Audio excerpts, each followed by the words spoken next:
This video sponsored by SBO Digital Marketing. This is work from home opportunity. Please send your name and qualification. WhatsApp to 9025863666 and get full detail instantly. Skip பண்ணாதீங்க. பெரிய தப்பு. தினம் 300 ரூபாய் சம்பாதிக்க அரிய வாய்ப்பு. Instagram, Facebook பயன்படுத்த தெரிந்தால் போதும் content post and content publishing மூலமா தினம் 300 ரூபாய் சம்பாதிக்கலாம். இந்த வேலை செய்ய 5 நிமிடம் போதும். Work training support, group communication support, all language customer live chat support, முக்கியமா சொந்தமா ஒரு பிசினஸ் ஸ்டார்ட் பண்ற அளவுக்கு உங்களால கற்றுக்கொள்ளவும் முடியும், சம்பாதிக்கவும் முடியும். இந்த வேலை வாய்ப்பு வழங்குவது 5 வருடத்திற்கு மேல ரன் ஆகிட்டு இருக்க நம்ம தமிழ்நாட்டு company school of business organisation private limited. மேலும் விவரங்களுக்கு டிஸ்கிரிப்ஷன்ல கொடுத்திருக்க நம்பருக்கு வாட்ஸ்அப் பண்ணுங்க. எலும்பு எலும்புக்கூடுகள், முன்னோருடைய பயன்படுத்திய ஆயுதங்கள், புழங்கு பொருட்கள், வெண்கலம் உள்பட பொருள்கள், இரும்பு பொருள்கள், தங்கம் உள்பட இவங்க எல்லாமே பெர்லின் நகருக்கு கொண்டு செல்லப்பட்டது. ஆனால் நம்மளுடைய நாகரிகம் எழுதப்படாமல் போய்விட்டது. அதன் பிறகு பிற்காலத்தில் வந்த நிறைய ஆங்கிலேயர்கள், கால்டுவெல் உள்பட ஆங்கிலேயர்கள் இங்கே ஆய்வு செய்திருக்கிறார்கள். 1902 வந்து அலெக்சாண்டர் ரியா என்ற ஆய்வாளர் வந்து இங்கு ஆய்வு செய்து இங்கு கிடைத்த பொருள்களை எல்லாம் ஒரு 21 மாட்டு வண்டியில் இங்கிருந்து கட்டி திருநெல்வேலியில் இருக்கக்கூடிய அந்த ரயில்வே நிலையத்துக்கு கொண்டு சென்று அங்கேருந்து ரயில் மூலமாக சென்னைக்கு கொண்டு அங்கே கன்னிமாரா லைப்ரரி என்று சொல்லிக்கூடிய இடத்துல வந்து நம்ம பொருள்கள் 100க்கும் மேற்பட்டக்கான பொருள்களை வந்து காட்சிப்படுத்திருக்கிறாங்க.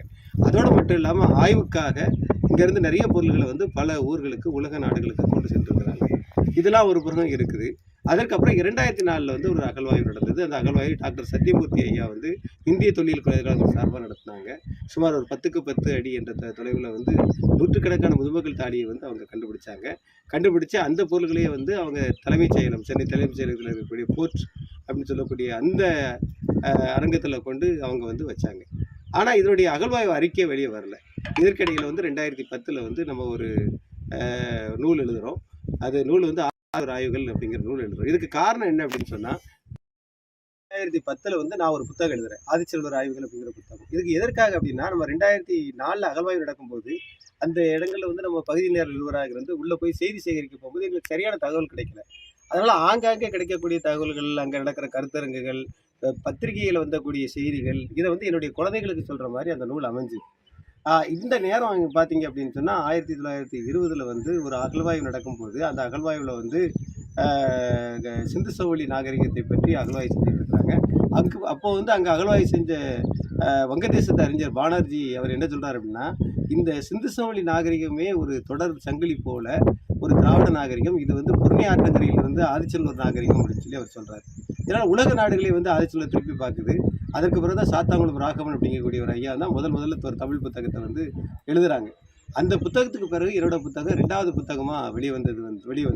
ஆனால் இதில் வந்து முழுக்க கருத்தரங்கில் பேசியது, அப்புறம் சாத்தாங்குளம் ராகவன் ஐயா சொன்னது, இந்த மாதிரி குறிப்புகள் அங்கங்கே என்னென்ன சொல்லியிருக்கிறாங்களோ அதைத்தான் நான் எழுதியிருந்தேன்.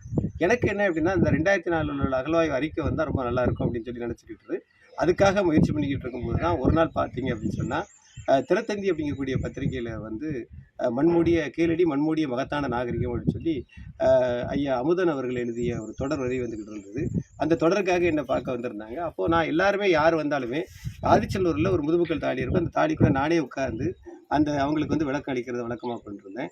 அதே மாதிரி இவருக்கு சொல்லும்போது இவர் வந்து ஆதிச்செல்லூரின் புகழ்பாடிய பெருமக்கள் அப்படின்னு சொல்லி என்னுடைய புகைப்படத்தையும் போட்டு இந்தியா முழுவதும் எங்கெல்லாம் தினத்தந்தி போகுதோ அங்கே எல்லாமே என்னுடைய புகைப்படத்துடன் இந்த செய்தியை வெளியிட்டிருந்தாங்க. அப்போ தான் எனக்கு மனசுக்கு